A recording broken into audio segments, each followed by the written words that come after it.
it's quite some time that we have done a webcast with Will GST while we keep on doing other webcasts. So we thought that the time is fit when corona fear is kind of subsiding after the inception of the vaccines and GST litigation now uh, gaining pace, and it has already gained tremendous momentum. Therefore, we thought that we should do a 3-day workshop. In fact, we thought it could be a 4-day workshop, but thereafter we decided on 3 days, 3 Fridays in between. On 19th of March, it was another Friday, but we thought that people would be busy with their GSTR 3B filing, so we thought that we'll skip that Friday. So in this webcast, friends, we would discuss about the GST changes which has happened recently in the budget and other GST changes and how it would impact businesses, especially the SMEs and the larger businesses, right? We would also discuss upon the GST refunds. As you know, refunds has seen the most amount of changes under GST. If you were to single out one topic in GST which has seen the most changes out of the other changes, we all know that GST is changing every day. In fact, even today there were few circulars and instructions by field formations.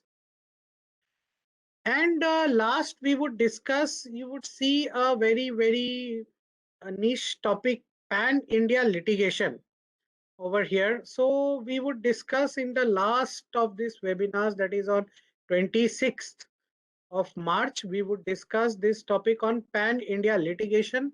I would touch upon it today also as to why we think that discussing this topic under GST is important. So with this, we would start with just a touch upon pan-India litigation. Maybe as you have seen the schedule, maybe there would be some topics which are mentioned in day one, that is today, which we could be taking on the next day or the last day. So maybe there would be some topics which would spill over due to paucity of time or other reasons. So do not be too much bothered about the topics and the days, but we would cover all of these topics in detail.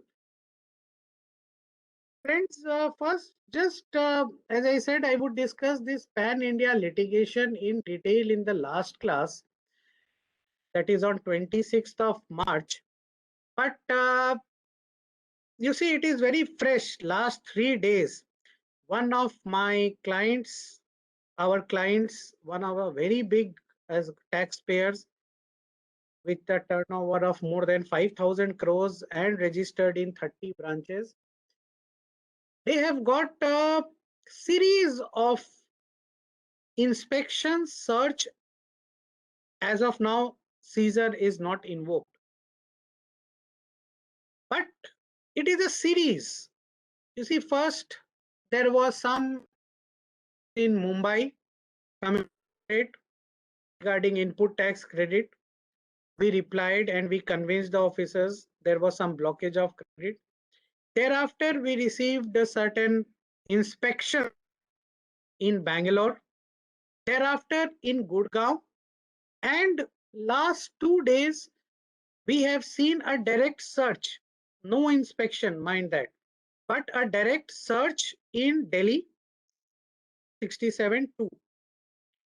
Friends, this we have been saying, we are all in the industry practicing GST across the country. And since day one, we have been saying that under GST, control has to be centralized. Maybe representations and compliances can be region based, but control has to be centralized. And now it is coming to the fore when a notice or an inspection in one state leads to notices, inspections, or searches or seizures in another state, right? And mind that we all think that by reading section 67, we feel that there would be an inspection first under section 67(1). If there are evidences or if the officers find some issues in the inspections, thereafter they will go for search under 67(2). And if they find certain anomalies or certain things, goods, documents which they feel are required to be seized in the interest of revenue, then they will go for seizure. But recently, the last 2 days in Delhi, it has been a direct search, no inspection under 67(1). And the trend has been that a host of documents. No, this is just a sample of 20 documents which the officers require immediately. And I would show one of the notices where the word immediately has been written. 67(1), also all notices, the word immediately is written. So there is no time which is given to the assessees for production of documents. And mind that in all of these branches, we have been in constant touch almost on a daily basis or a weekly basis. To be more realistic, we have received notices regarding GSTR 1 versus 3B, 2A versus 3B differences, why your ITC utilization is so high, why you are not paying in cash, show us your input tax credit bills. Even after all of those communications, there is a search in the instant taxpayers premises, and all of these documents, many of them which have been given, have been required immediately. And the search started at around 2 p.m. on one day, and it lasted till 5 a.m. in the morning on the next day. So, friends, this is why now this pan-India litigation. Now, you see these documents, trading account for the period mentioned above. Now, many a times, whenever we are doing GST audit also under 9C, now GST audit is not there, but till now what we have done, many a times we also do not take a trial balance. Okay, we do the GST audit just like the VAT audit previously, taking sales and purchase dumps. Well, that is a mistake, I would say. Please, even if the GST audit 9 and 9C was done without a state-wise trial balance, it is very important for all taxpayers to keep state-wise trial balance or trading account, right? If possible, a profit and loss account. I'll tell you why. In the instant SSE's case, the ITC utilization was very high. He's a trading organization, and as you know that in trading organizations, the gross profit margin itself is around 3 to 5%, if not sometimes even 1 or 2%. Now, in trading organizations, many a times it so happens that there is an exchange by the supplier of commercial credit notes. We all know now financial or commercial credit notes are exchanged which do not comply with GST regulations under section 15, and therefore the commercial credit notes without GST are exchanged, and as per circular 92 and 105 issued by the CBIC, it is not required to reverse input tax credit on such commercial credit notes. Now, because of these commercial credit notes, in many states, there is very little or no cash payment. As it is, the profit margin, gross profit margin itself is 2 to 3%. And thereafter, there is a commercial credit note which is exchanged where there is no reversal of input tax credit, but there is a reduction in the expenditure, right? So many a times it so happens that the taxpayer in a particular state, you would see that it is not paying cash, right, GST in cash at all, because such commercial credit notes almost always are exchanged in the head office. If SSC's head office is in Mumbai, then the principal would give the commercial credit notes in the Mumbai branch, and thereafter they circulate it. Now we were at pains to explain to the officers that, gentlemen, due to these commercial credit notes, there is no cash payment at all, or there is very little cash payment, right? Therefore, in such circumstances, a trading account or the trial balance comes to the fore, where you can show them that, gentlemen, this is the actual gross profit in the branch, right? So if the gross profit itself is 3%, you calculate immediately the GST amount on 3% of the sales value, and you match it with your commercial credit note. So this is just an instance in the case, but the fact is that all of these documents need to be kept in the branches, and each and every branch should have these documents, because you never know when an inspection or a search would happen. Even up the provision under section 71, that is access to business premises, or for that matter summon under section 70, it happens instantly. Now on Wednesday, one of our clients, a taxpayer, the officers landed in his premise and they required documents. We asked, sir, you please show us the warrant if you want to do an inspection. And immediately the Joint Commissioner issued a section 70 authorization for summon at the assessee's office itself, right? So all of these, section 67, 70, 71, now section 151, we'll come to that.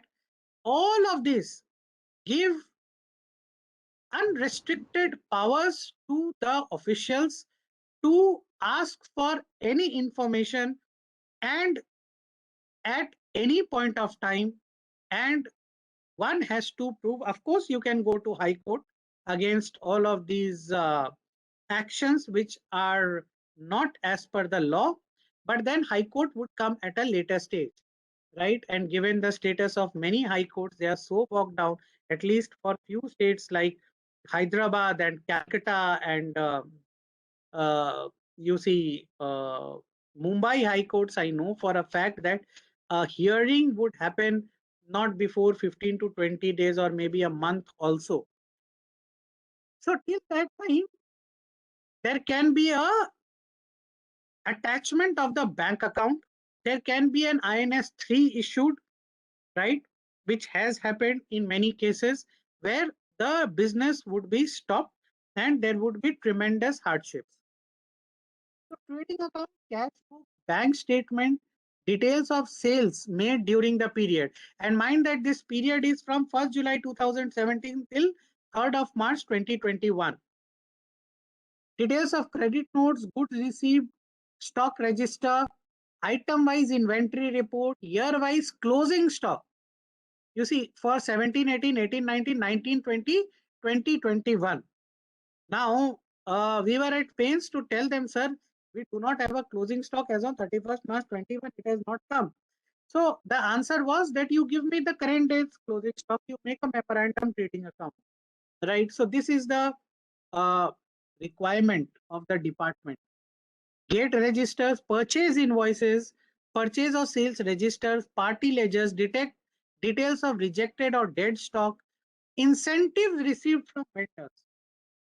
Again, this is a very important point. Now, many a times there is a post-sale discount. As I said, which happens through commercial credit notes. Now, one field formation in Jaipur, the commissioner, one of the commissioners, he held a view that, gentlemen, you are receiving commercial credit notes. It is not a post-sale discount. It is actually a service rendered by you to your principal. So you should have issued a service invoice, right? Now, you see, these are the facets which would come along, and this is what pan-India litigation would bring to the fore. On 26th of March, we would discuss the various issues, the various notices which have been issued, and the replies to such notices, right? Details of Tran 1, Tran 2. Now, Tran 1, Tran 2. This is another big Pandora's box, as we all knew. Once, twice, Tran 1 and Tran 2 verification has been done in a particular state. Now again, there is a new checklist of around 50 documents which is required to verify Tran 1, Tran 2 details, right? So again, Tran 1, Tran 2 story is not over, friends, right? You have to have the Tran 1, Tran 2 verification details also. Yes, of course, as I said, you can go to High Court and you can challenge that the same issue is being audited twice, thrice, but then that would come after some time. Details of reverse charges, now 99C for the year 1920. And this is a live requirement of document which has come around 3 days back. Now again, this all we would discuss going forward on 26th. This is again a list of documents which are required by the field formations during the process of inspection, search, right, or access to business premises. We would discuss this on 26th of March when we discuss handling litigation. Now again, this there can be a requirement of information also, like in case the department is searching for, has done a search in some assessee's premise, and you have supplied certain goods or services to such assessee of a very high value. So you may be inspected, or the requirements of the transactions which that assessee can be required from you during an inspection or by means of an inspection, right? Now again, Tran verification, this is a checklist which has come, right? 30 documents which are required for Tran verification when Tran verification has already happened in this particular state. And as I said in the very beginning, now this is the statement written in the notice.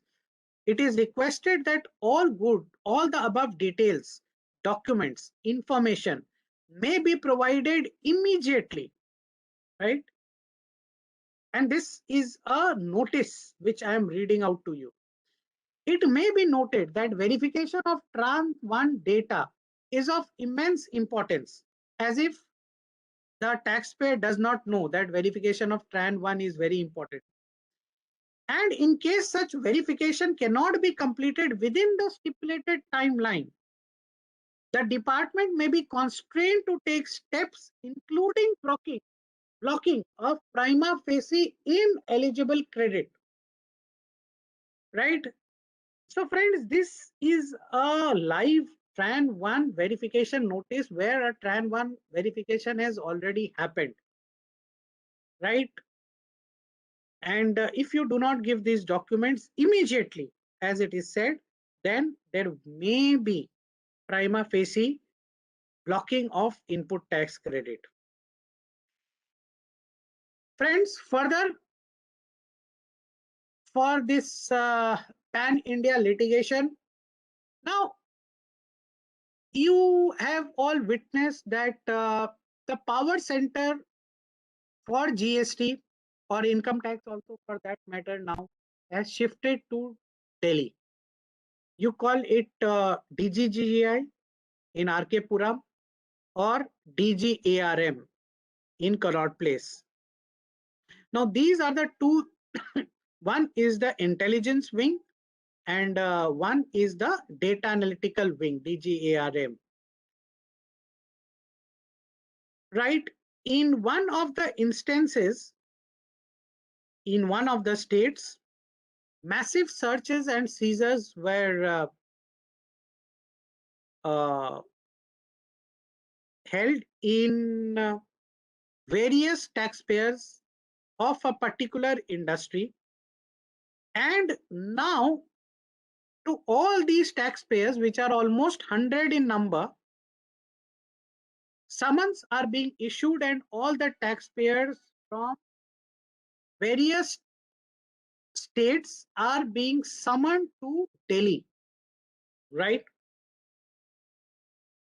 Friends, now in the instant case of PV Rao, Delhi High Court has held that summoning by the DGGI of a particular taxpayer in Delhi is as per the GST law under section 6, right? So summons can happen in Delhi, right? Even if you may be located in Maharashtra, your jurisdictional office may be in Maharashtra. And many a times the local jurisdiction office and even the local DGGI's office, the regional office, they are not informed. And searches and seizures are held by DGGI.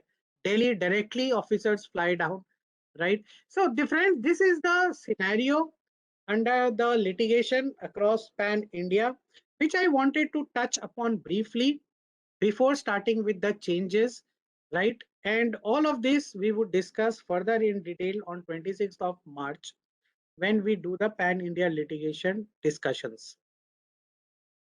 Now we come to the budget 2020 amendments and other recent amendments. Now friends, as I was saying, budget, we would link now these budget amendments and other amendments with various judgments of the High Court. I've just shown you the verdict of the Delhi High Court, which was against the SSA in the case of PV Rao. There are many judgments which are favoring the taxpayers, right? And a retrospective amendment is made in the law to take care of such judgments, right? So even if you go to High Court today and you get a favorable order in your favor,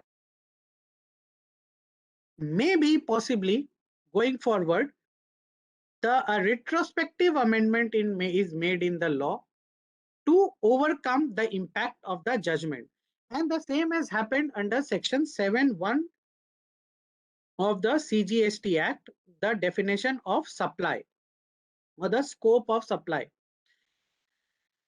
Now, clause AA has been inserted under section 7 subsection 1. Now, before this, I would like to tell you that section 7(1)A has been inserted in 2018, I suppose, whereby it was provided that to be termed as a supply of goods or services as per Schedule 2. You see, Schedule 2 is the same as Section 66E of the Finance Act 1994, that is Service Tax Act, which lays down deemed supply of goods or services. Now, it was held by various high courts that, gentlemen, you just cannot deem these supplies as supply of goods or services. They have to be a supply first, and thereafter they can be supply of goods or services or both.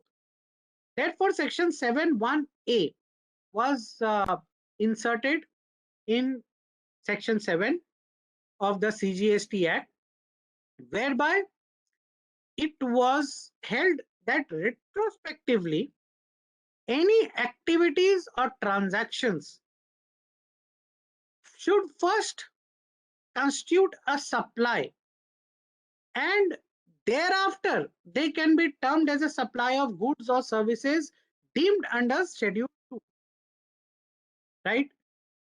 So first, a supply has to be, first a transaction or an activity has to be termed as a supply, and thereafter it can be held to be a supply of goods or services. Now, it was contended under the service tax regime, and it was held by the apex court in the case of Calcutta Club in West Bengal, that any supply or any activity between a association or unincorporated club or association and its members would not be termed as a supply or sale or rendering of goods or services due to the invocation of the principle of mutuality. It held that associations and clubs cannot be distincted from its members, and therefore any supply of goods or services to its members by clubs or associations would not be termed as a rendering of service. Right? Now, to blunt the impact of this in GST, an amendment has been made under 71AA. And simultaneously, Schedule 2 of the CGST Act, which lays down certain transactions as deemed supply. So 71AA states, retrospectively from 1st July 2017, that a supply of goods or services by an association to its members would be considered to be a supply of goods or services, right? And simultaneously, clause 7 of schedule 2 has been omitted. Clause 7 of schedule 2, it held supply of goods by any unincorporated association or body of persons for a valuable consideration would be considered to be a supply of goods. So this judgment of the Supreme Court in the case of Calcutta Club has been blunted by this retrospective amendment as and when it is notified. Friends, you may be seeing a similar amendment, and you would see maybe 6 more amendments under section 7(1), right? AAA, and so forth. Now, similar case is in liquidated damages, although it is not in the apex court as of now. It is a verdict by the Delhi High Court in service tax, and a similar view can be taken under GST. In this judgment, in the case of Ratan India Power Limited, and it will impact us all. We all give notice pays to our, we all take notice pays from the employees who have left the organization. We all pay liquidated damages or receive liquidated damages and all. And we hold on a conservative basis that such liquidated damages would be tolerance of an act, and therefore it would be deemed to be a service under Schedule 2, Clause 5E, right? However, in the case of Ratan India Power Limited, the High Court of Delhi, it held that liquidated damages payment is a payment of penalty, and it is not a rendering of a service by means of tolerating an act, right? It casts a difference between a contract of service for tolerating an act and the payment of a penalty for tolerating an act or liquidated damages, right? And it holds that in case there is a contract of rendering of service of tolerating an act, it would be liable to GST. But if it is a contract for supply of goods or other services, and due to violation of the terms, there is a penalty imposed, that would not be considered to be a tolerating an act. For example, a non-compete agreement, that would be a service rendered for tolerating an act, right? But liquidated damages would not per se come under the purview of this tolerating an act and would not be considered to be a supply under GST. Possibly, we would be seeing another retrospective amendment, as I said, under section 7, subsection 1. Now, friends, section 16, clause subsection 2 has been amended. There are 4 preconditions for claiming input tax credit under section 16, subsection 2. That is, you should have an invoice, you should have received the goods or services, you should have filed your return, and you should ensure that the tax in respect of such transaction has been paid to the government. Now, in that exuberance, to further tighten the act, possibly it is my view that the revenue has missed a point. I would prove to you why. Now, on section 16, subsection 2, clause double A has been inserted, which specifies that the counterparty, that is the supplier of the goods or services, should have disclosed the transaction of supply of goods or services in its GSTR 1, and only then the recipient can avail the input tax credit. Now, there is no more contention post this 16(2) double A. There is no more contention that even if it is not the transaction is not reflecting in my 2A, I can take the input tax credit because I have made the payment to the vendor. That is one part of the problem. The bigger part of the problem is section 16(2) subsection clause C, which says that the recipient of the goods or services has to ensure that the tax relating to the goods or services which are received by it has been paid to the government. Now, the department says that, gentlemen, you have to ensure that as per 16(2) double A, the transaction is appearing in your GSTR 2A. Whether 2A, 2B, I will come to going forward.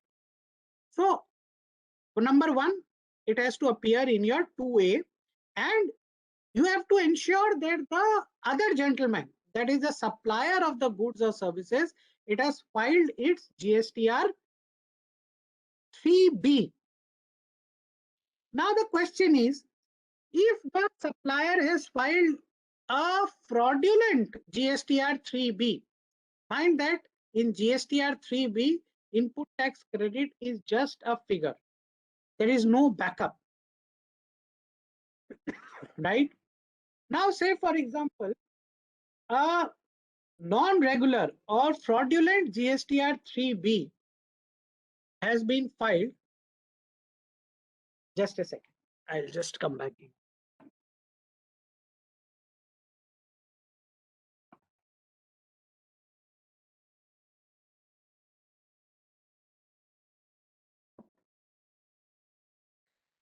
Yes. So now the question is that if the supplier has filed a fraudulent GSTR 3B, say he has showed the entire payment in input tax credit when he has none, right? Or as you know, circular data entry operators. You see the PPT has gone. I will again share the PPT.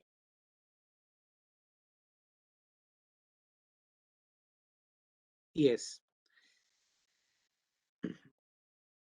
So now if the 3B of the supplier is not correct, even then, the department is contending that since the tax has not been paid to the government, therefore, the recipient of such goods or services has to reverse the input tax credit, right? And of course, it is in clear contrast or conflict with the decision of the Apex Court.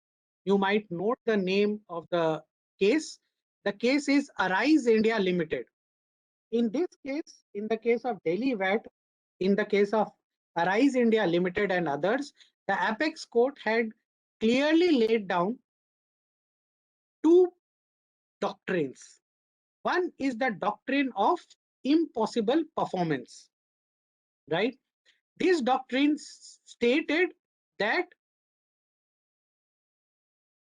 the recipient of the goods or services should not be made to run after or to may be made to do the impossible task of running after the suppliers to ensure they make the payment to the government, right?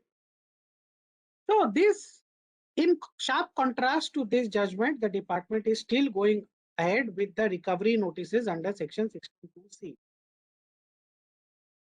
However, friends, after the insertion of this 16(2)(a and now this, if you see amendment to section 75 subsection 12, whereby an explanation has been added and it is laid down, and the same is there in rule 21. It is laid down that self-assessed tax would mean the tax disclosed under GSTR 1 filed under section 37 also, even though the same may not be disclosed under section 39, that is the 3B return, right? Now, if you combine section 16 and 75(12), it is my view that the revenue cannot play hot and cold together.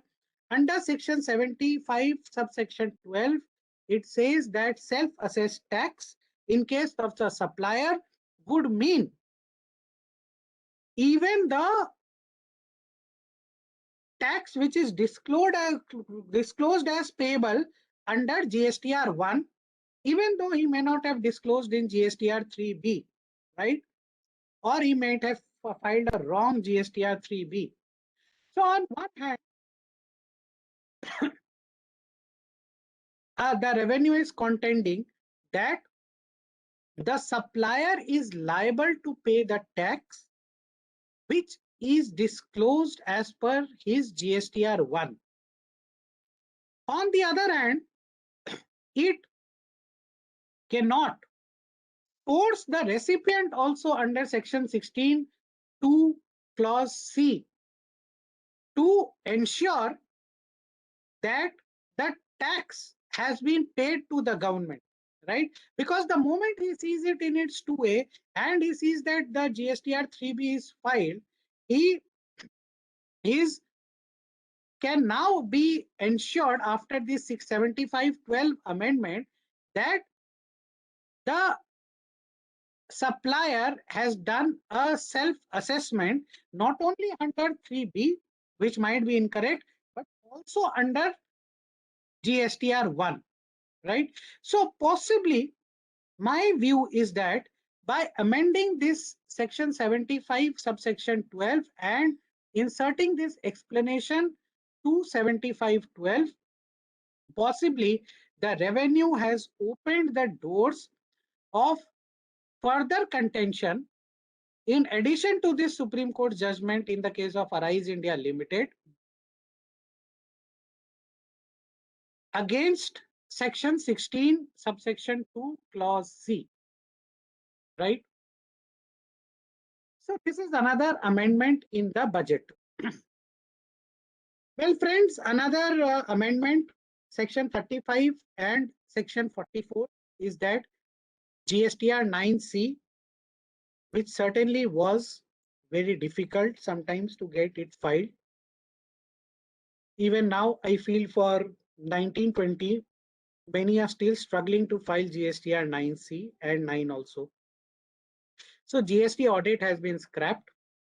However, Section 44 has been amended to provide that there may, the word is may and not shall, there may be a requirement in the Act or the rules to provide a reconciliation self-certified statement along with self-certified GST annual return, right, by the taxpayer. Now the question is, friends, who is the taxpayer? Does that mean the managing director himself has to sign, which is not possible?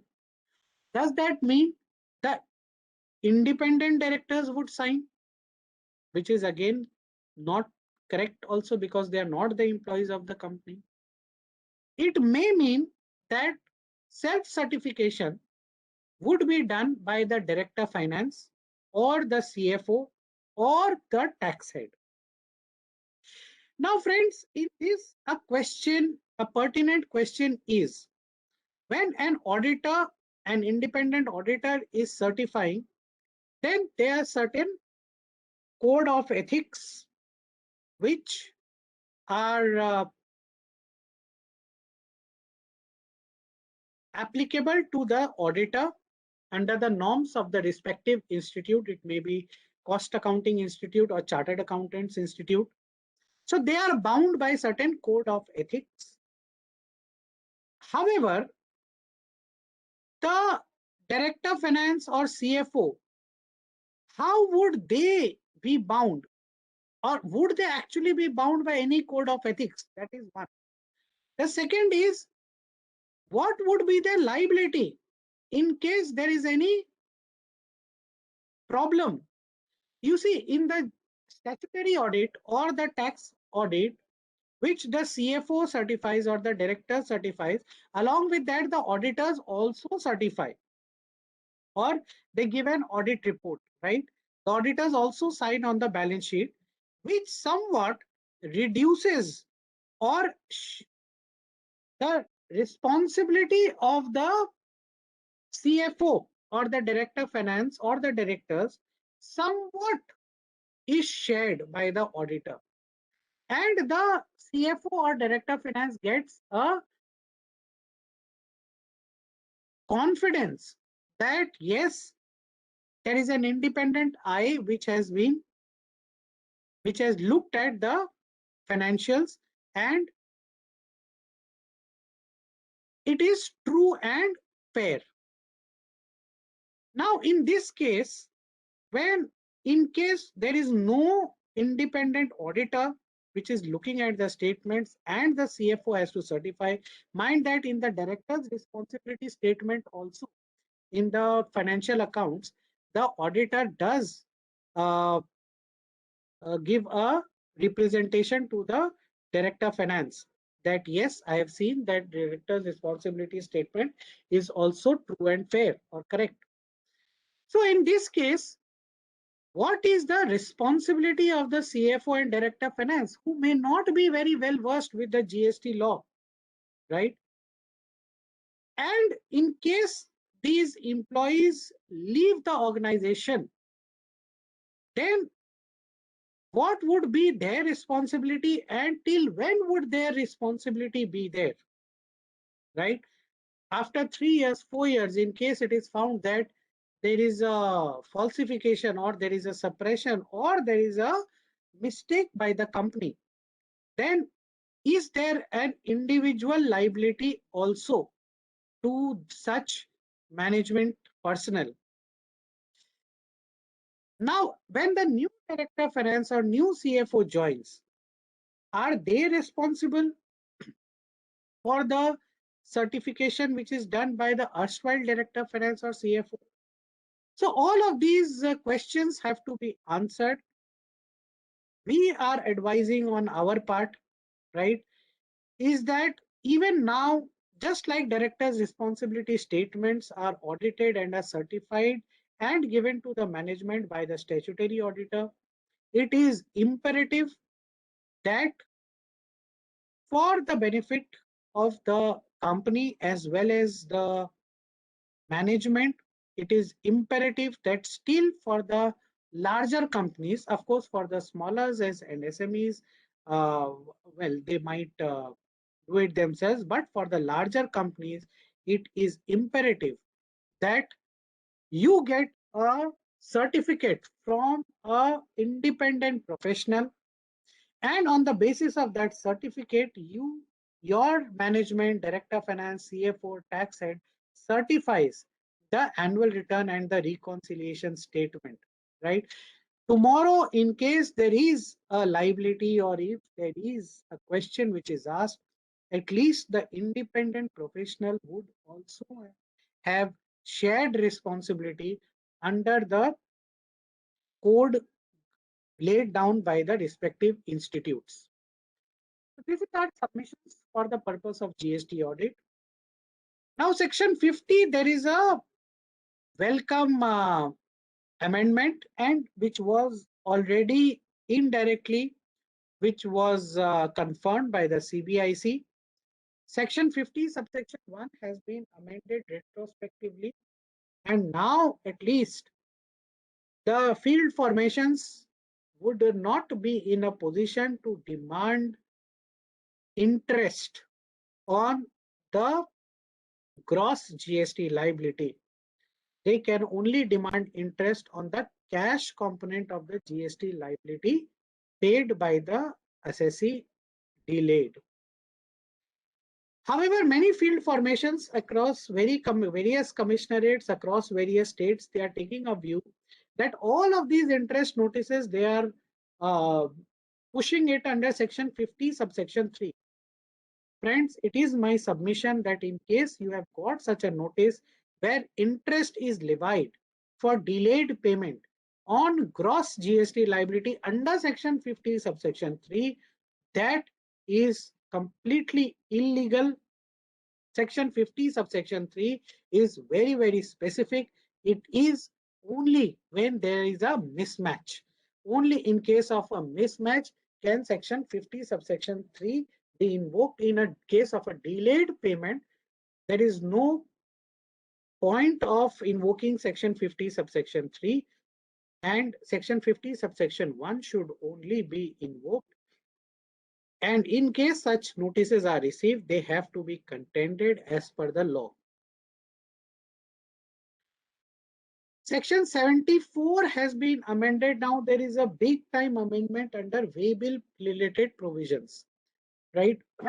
Section 74 has been delinked with section 129 and 130, right? So now in case there is a determination of tax under section 74, it would not mean that the conclusion of a proceeding under 129 and 130, right?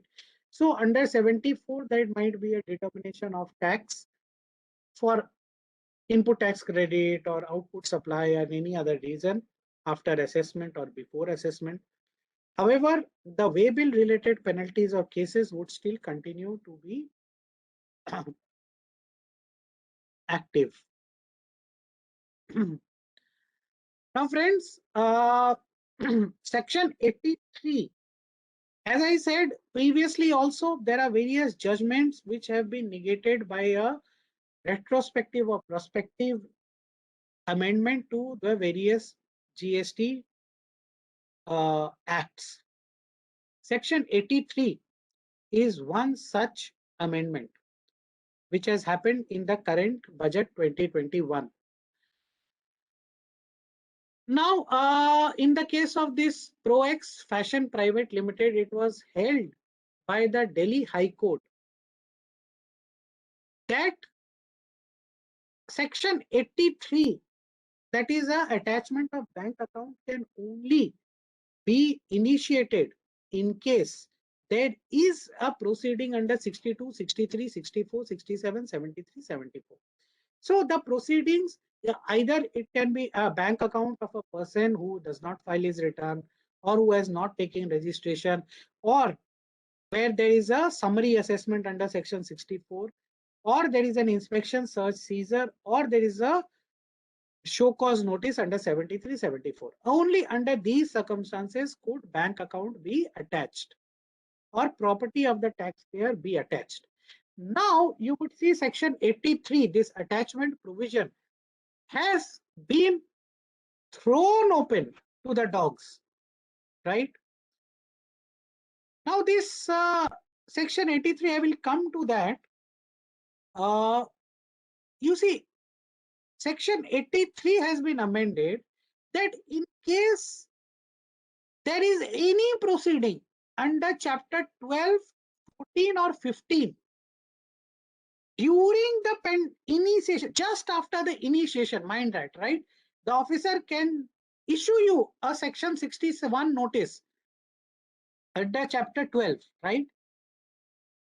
And he can attach your bank statement if he has reason to believe that there is a falsification or in the interest of revenue. So bank account can be attached, right?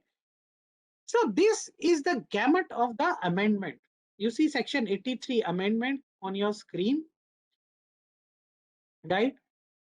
Where after the initiation of any proceeding, they have deleted the word during the pendency of any proceeding, right? Under these sections have been removed and chapter 12, 14 and 15 has been inserted. So even as I said, chapter 12 includes section 61. All of these 1 versus 3B, 3B versus 2A notices we are receiving under section 61, scrutiny of returns. So in case a proceeding under section 61 is initiated, right? A notice has been sent to you that, gentlemen, there is a difference between 2A and 3B, and you don't reply in 1 day. It requires your reply within 1 day. You don't reply within 1 day because the time limit itself is 30 days. And next day you can see your bank account can be attached. This is the draconian nature of this amendment, and therefore, ladies and gentlemen, as I said initially, this pan-India litigation, this topic has been chosen as such that how to be prepared for this pan-India litigation and what are the safeguards which are to be taken, because now this ITC blockage under 86A, all of 43A, all of these are thing of the past. After a notice under section 61, right, your bank account can be attached. The officer comes to your premises for an inspection, mind that. And after he comes to your premises, he can just show you his warrant. After 2 hours, he can issue a notice for attachment of your bank account, right? So this is the seriousness of this provision, right? Another major amendment under section 83 is that it has linked it to 122(1)(a), right? So not only you, now the department reaches your vendor's premise for an inspection, right? And it attaches the bank statement of your vendor, but he sees that the vendor does not have any bank account balance, but he has issued you certain bills for which he has not paid his tax. And therefore, ladies and gentlemen, your bank account may be attached. This is the gamut of the powers which have been inserted by amendment to section 83, right? So you never know, out of the blue, you might get a notice for attachment of bank account, right? Because your vendor's premises are being searched and he has not made a payment of the tax. So simultaneous inspection maybe can be, or access may be made to business premise where 3 officers can come. They see that you have a bill from such vendor. They ask you to make a payment. You say, I don't make a payment, and bang on next day your bank account has been attached. And ladies and gentlemen, this is already started, right? Friends, another now very favorable judgment again, which has seen an amendment under section 129 is in the case of Ram Hariyar Prasad, Ram Charitra Ram Hariyar Prasad by the by the Patna High Court, wherein it was said that in case during the movement there was some anomalies in the invoice or the way bill has expired and immediately it has been regenerated, there is no change in the goods, there is no change in the invoice, there is no change in the tax payable, then a penalty cannot be imposed. Right? This was the case of Ram Charitra, Ram Hariyar Prasad. In the way bill case, you can take a shelter under this case law. Again, in the case of Sri Rama Steels, right, it was held by the Telangana High Court that just because a vehicle's destination was, or the just because the tax payable or the taxable amount in the way bill was given in case of a job work movement of the service invoice, that cannot be a case for imposition of penalty. Similarly, in case of PH Muhammad Kunju, it was held by the Kerala High Court that in case of minor deficiencies in the way bill, the penalty cannot be imposed. Now, section 129 has been revamped, and before that, section 1076 has been amended that in case you want to appeal against a way bill case, then minimum 25% of the disputed amount, including the penalty. Mind that pre-deposit is always on the tax amount, but in case of way bill cases, 25% of the disputed amount, including penalty, has to be deposited as a pre-deposit for way bill related cases.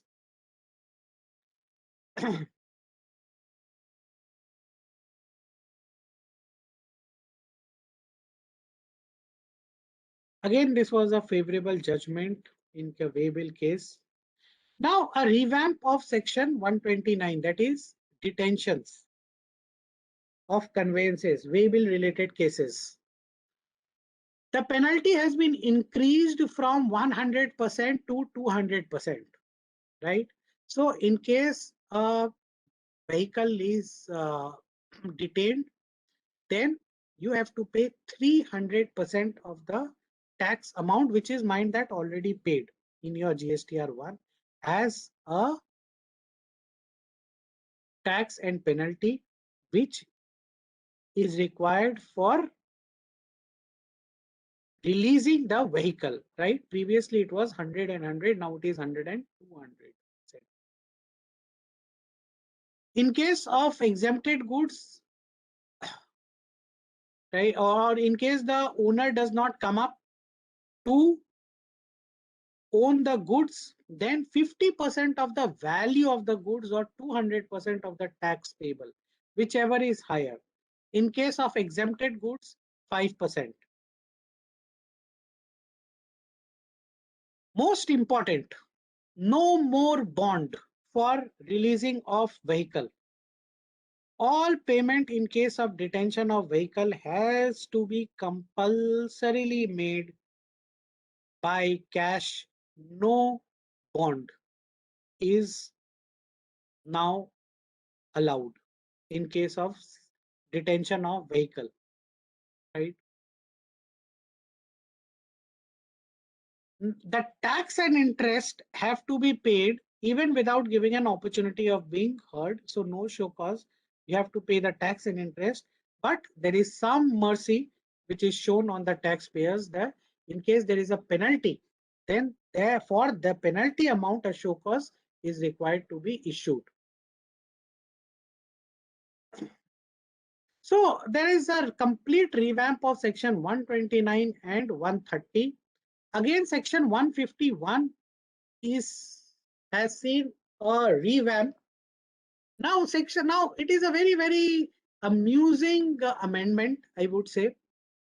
The heading the nomenclature of this section is power to collect statistics. However, the amendment has been so made that the commissioner may require any information from any person under section 151. So even after all the assessment provisions, even after all the audits, you might be assessed under 61, 64, 67, inspection might happen, your show cause you might have gone for appeal, you might not have gone for appeal. But even after that, or an audit might have happened under 65, 66, but even after that, you might get a notice under section 151 for any other vendor of yours or any other customer of yours to supply any information, right? And you are duty bound to reply to such notice.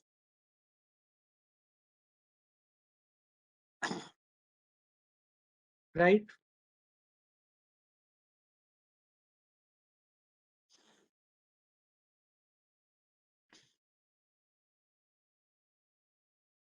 Now, again, section 152 has been amended to provide that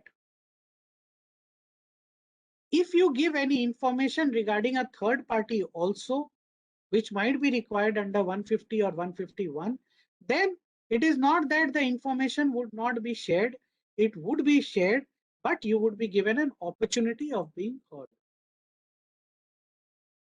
Export related provisions we would or refund related provisions we would discuss in the next class. As I said in the beginning, the next session on the 12th, that is next Friday, we will discuss threadbare on all the amendments for refunds or on exports or on inverted duty refund, TCS refund, right? There has been considerable amendment as far as refunds are concerned. You know, now there would be no uh, refunds on payment of duty. Only you have to apply wide LUT, which in my view is the right amendment, I would say, while many would not agree with me. But this on payment of duty refund, I would say it was more of pain because the refunds were processed without any scrutiny, and thereafter, after a point of time, the scrutinies have happened and the refunds have been taken back. There has been cases. So it is better that the refunds are done under LUT and all the scrutinies are done, and then the refund is sanctioned so that in future there is no question of suppression. However, it is also a fact that the refund amount under LUT would be a little lesser than what you would be getting under on payment of duty refund, right? So we would discuss all of these refund related provisions and amendments under section 16 of the IGST Act on next Friday when we discuss refunds threadbare. Friends, other important developments, right? I would just go quickly through other important developments, notifications, circulars over the last 3 months or so, just to brush up and to take you through how you should be prepared uh, because this GST Act, the GST law is being slowly made into a completely coercive and arbitrary law, which is completely revenue centric. So to comply with the GST law, one needs to be uh, constantly updated on the amendments. So now there was a hue and cry regarding one of the circulars in Maharashtra, this circular number 1T of 2021, where the state government of Maharashtra, well, afterwards it did give a clarification, but the wordings of the circular were such that the state government of Maharashtra would not prima facie accept the CBIC circulars and they would come out with their own circulars, right? And only their circulars would be applicable on the Maharashtra SGST authorities. The state government did reply that the intention was not such to delink the state GST with the central GST, but the wordings of the notice could, the circular, well, then could have been different. Well, this is a case in the by the Supreme Court, the no where no SLP has been filed by the department in the Supreme Court for transitional claim of input tax credit. But the assessee could not file the Tran 1 due to technical glitches in the case of Agman Services Private Limited, and the Delhi High Court has allowed such transitional credit. So, in case you have a transitional credit dispute, you can take benefit of this case under Agman Services Private Limited.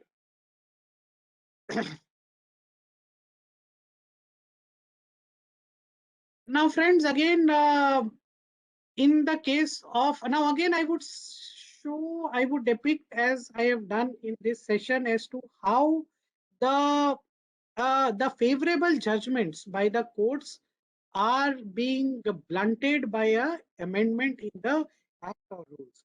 So in the case of Dayame Enterprise versus State of Tripura and others, the Tripura High Court had ruled that the show cause notice was vague and imprecise, right? And the petitioner's input tax credit, which was blocked due to such show cause notice, which was vague and imprecise, should be unblocked, right? And lo and behold, you see an amendment, major amendments under Rule 21, 21A, 2A, 3A. Rule 21, 3 additional clauses have been added for cancellation of GST registration, right? There was no provision earlier for cancellation of GST registration for availment of input tax credit on violation of Section 16, right? So, in fact, I was discussing this with one of the IRS officers. He was additional commissioner, right? He was saying that, if I find that there is a violation of Section 16, what do? I just give a notice and block the credit. Why can't I suspend the GST registration? I said, sir, you just see Section 29 read with Rule 21. He said, you see, there is no provision for cancellation of registration, even in case of violation of Section 16. But even then, I have cancelled the registration. Right now, the revenue officers or the field formations have teeth under Rule 21, Clause E. Now, in case they found a mismatch between 2A, 2B and your purchase register or 3B, whatever, any mismatch, and they can just go ahead and cancel your GST registration or at least suspend your GST registration without giving an opportunity of being heard under Section Rule 21A. Or even if they find a mismatch between Section 37, that is GSTR 1 and 3B, they can cancel your registration. Or if you violate, you are found to prima facie violate the provisions of Rule 86B. This Rule 86B is that rule for 1% payment by input by cash. We'll come to that. So friends, for any violation of the provisions of the Act, now the GST registration can be suspended under this 21A Section 2. You see, they have deleted the words after affording the person a reasonable opportunity of being heard. So, in case the field formations find that there is a violation of the provisions of the Act, even if they imagine that there is such a violation, then no notice is required, no opportunity of being heard. immediately suspend the registration, then give a notice for cancellation, ask the assessee to come over and to deposit the tax as per the whims, fancies, and caprices of the field formations, and thereafter your suspension would be revoked or blockage would be revoked, right? So this is the amendment which was made very recently.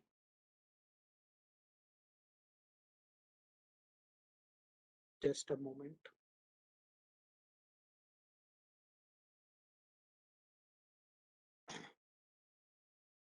I would again share the PPT.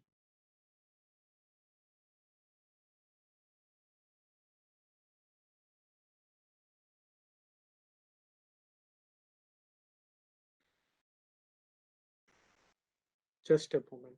I will just share the PPT.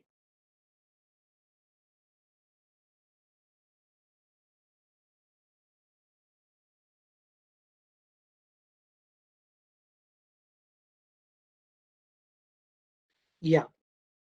So the PPT is again there.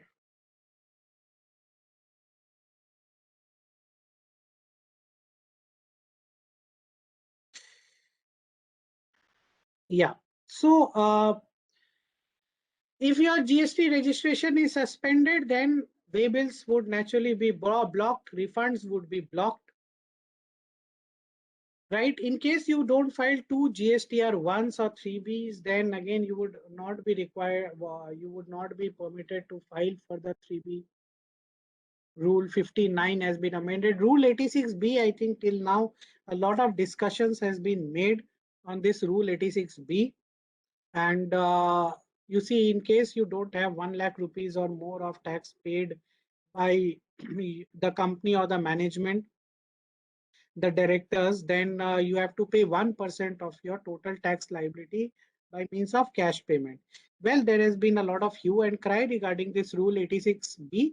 However, in my humble opinion, it is not a very harsh provision.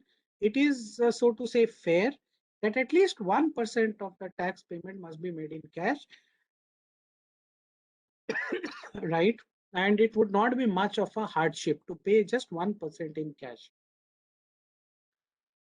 Well, friends, a pertinent point over here is now this 2A and 2B dilemma. The question which is regularly asked is whether to follow 2A or to follow 2B, right? For input tax credit matching. Because matching with 2A and matching with 2B, there would be certain differences.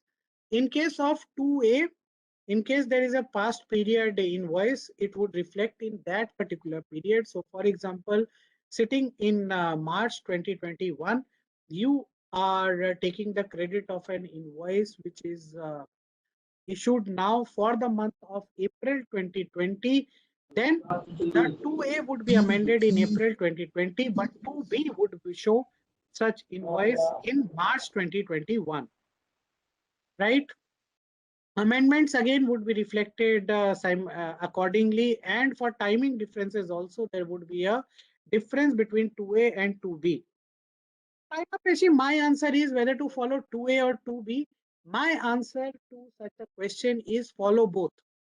Because while the assessment would be done after matching with 2B because 2A is a dynamic figure.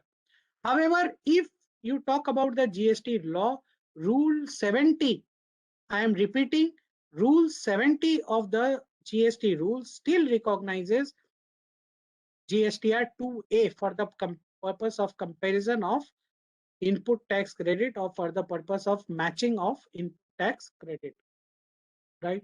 So this is the legal framework, Rule 70. However, my suggestion and what we are doing for all our clients is always match with both 2A as well as 2B, so that as I have shown you that whenever people come, the field formations come or anti-evasion or DGGI come for inspection, they want such comparisons immediately, right? So you should have everything available immediately. That is the order of the day. Well, this QRMP scheme, quarterly return monthly payment scheme, we all know now. Well, this is more of a pain rather than a blessing, because again, uh, furnishing of the IFF and tracking of furnishing of IFF, tracking of 50 lakhs cap, that is again a big problem. So friends, all other contents, as I said, the customs related amendments we would discuss in the next webinar, the next series, webinar in this series on next Friday, that is 12th of March.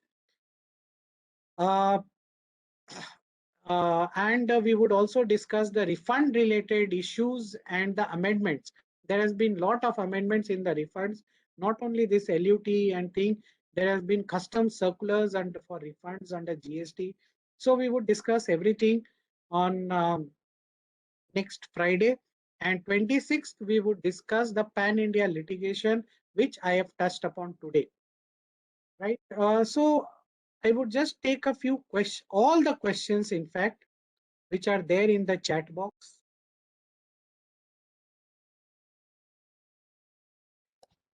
So first question is from Mr. Rajkumar Jain.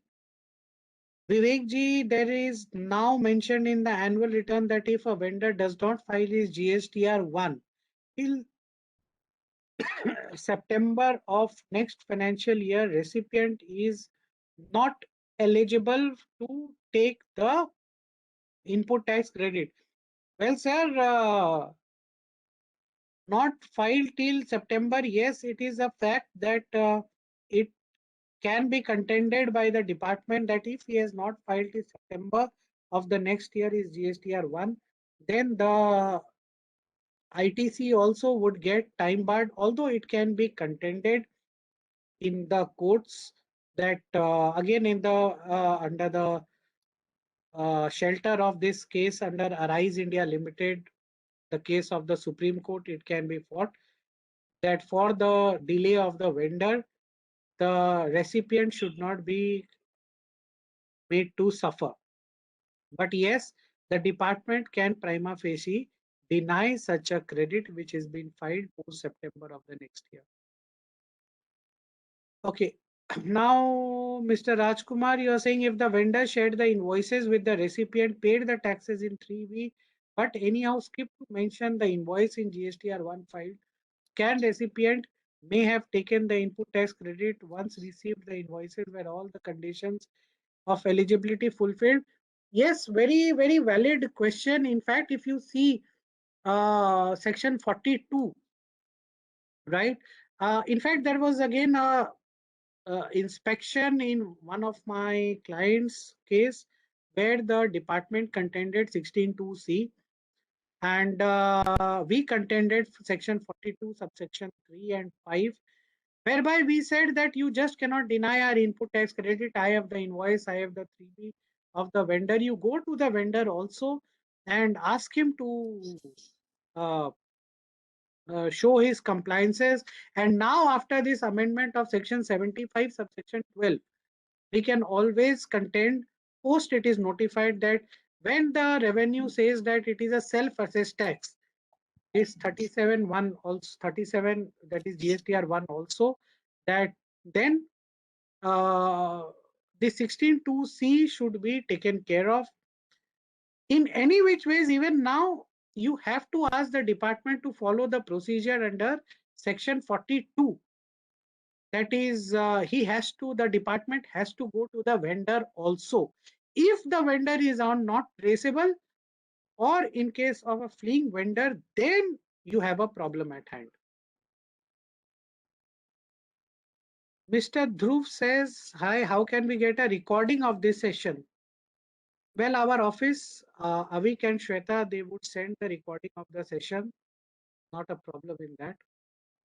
Mr. Rajkumar again, suppose in the above case invoice considered in GSTR 1 after filing of return of September of next financial year, as I said, the department would have a case.